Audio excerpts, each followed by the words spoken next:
ہارون الرشید نے ملکہ زبیدہ سے خواہش کا اظہار کیا کہ میں آپ سے نکاح کرنا چاہتا ہوں، تو اس نے کہا میرا حق مہر ادا کر لو گے؟ تو اس نے کہا میں بادشاہ وقت ہوں، میرے لیے کیا مشکل ہے، بولو کتنا حق مہر ہوگا؟ تو ملکہ زبیدہ نے کہا کہ یہاں بغداد سے نہر کھدوائیں گے اور میدان عرفات تک پہنچے گی تاکہ حجاج کو پانی کی سہولت مل سکے۔ اس زمانے میں یہ چھوٹا کام نہیں تھا، بہت بڑا کام تھا، ایک ملک سے دوسرے ملک میں نہر لے کے جانا، پھر سنگلاخ پہاڑی علاقے۔ اس نے کہا مجھے منظور ہے۔ نہر کھدنے لگی، جب نہر مکمل ہو گئی اور سارے اخراجات کا حساب ملکہ زبیدہ کے ہاتھ میں جب دیا تو ادھر دجلہ سے پانی چھوڑ دیا گیا تھا، تو اس نے وہ سارے کاغذات یوں پھاڑ کر کے پانی میں پھینکتے ہوئے کہا ترکنا الحساب الی یوم الحساب، ہم نے اس حساب کو یوم حساب پہ چھوڑ دیا۔ اللہ اکبر! آج ہم حساب نہیں کرتے، اللہ بھی ہمارا حساب نہ کرے۔ تو اللہ کی بارگاہ میں جب پیش ہو جاؤ، اس کے راہ میں دو، پھر بے حساب دیا کرو، اللہ ہمارا حساب آسان کر دے۔ حضور علیہ الصلوۃ والسلام جب اللہ کے حضور دعا مانگتے تھے تو یہ دعا بھی کبھی مانگتے، اللہم حاسبنی حسابا یسیرا۔ اللہ اکبر! اللہ کے محبوب ہو کہ اللہ کی بارگاہ میں عرض گزار ہیں، اے اللہ میرا حساب آسان فرمانا۔ ام المومنین سیدہ عائشہ رضی اللہ تعالی عنہا فرماتی ہیں کہ حضور حساب یسیر سے مراد کیا ہے؟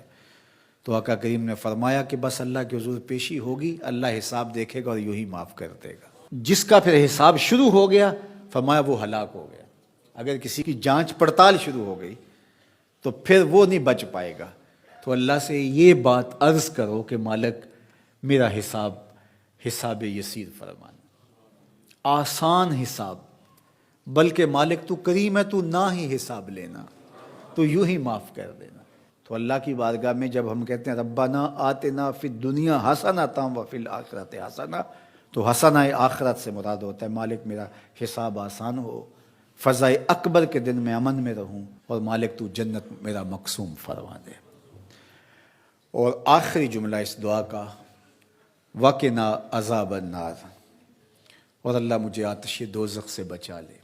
حسنات آخرت جب طلب کی تو اس نے دوزخ کے نجات کی دعا شامل تھی، کیونکہ جب دخول جنت کی دعا ہو گئی تو دوزخ سے بچیں گے تو جنت میں جائیں گے، لیکن الگ سے اس کا ذکر کر دیا گیا اس کی ہولناکی کی وجہ سے کہ وقنا عذاب النار، اے اللہ مجھے آتش دوزخ سے بچا لے۔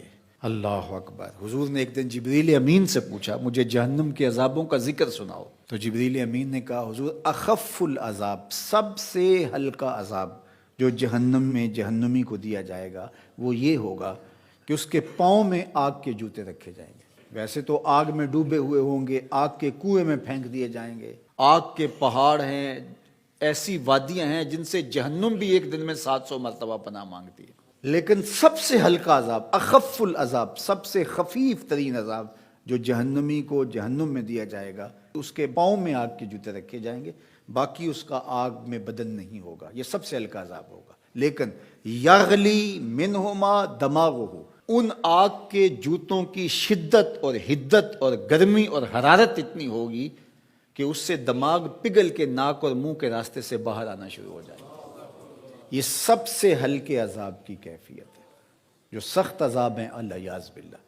تو اس لیے آتش دوزخ سے پناہ مانگو کہ اللہ مجھے آتش دوزخ سے بچانا۔ اس دنیا کی آگ سے فرمایا 70 گنا زیادہ تیز ہے وہ آتش دوزخ، اور وہ بدن کے ساتھ چپک جائے، یہ تو صرف جلاتی اور خشک کرتی ہے، وہ آگ بدن کے ساتھ جسموں کے ساتھ چپک بھی جاتی ہے اور جدا نہیں ہو پاتی، تارکول کی جیسا لوک چپک جاتی ہے، اس طرح وہ آگ چپک جائے گی بدنوں کے ساتھ الیاذ باللہ۔ اس کا ایک انگارہ اگر پہاڑ پہ رکھ دی جائے، دنیا کے پہاڑوں پہ، تو پہاڑ پگھل جائیں۔ یہ ہے اس آگ کی شدت اور اس آگ کی حدت۔ جہنمی کو اگر جہنم سے نکال کر اس دنیا کی آگ میں ڈالا جائے تو اس کو نیند آ جائے، وہ آگ اتنی سخت ہو۔ 70,000 زنجیروں میں جہنم کو ڈال کر کے جب میدان حشر میں لایا جائے گا تو ایک لمبی سی گردن دی جائے گی جہنم کو، لوگوں کے سروں کے اوپر گھوم رہی ہوگی، اور وہ کچھ بد اعمال کرنے والوں کو جہنم ڈھونڈ رہی ہوگی، اور پھر جب بھی مخصوص کچھ جرائم ہیں ان جرموں کا کرنے والا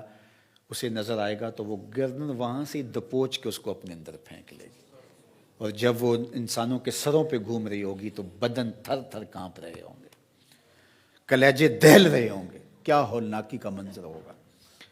تو اس لیے اللہ کی بارگاہ میں یہ تیسری دعا اس دعا میں شامل کی گئی، وقنا عذاب النار، اے اللہ آتش دوزخ سے ہمیں بچانا، اس دن کی سختیوں سے بچانا، اس دن کی مشکلوں سے بچانا۔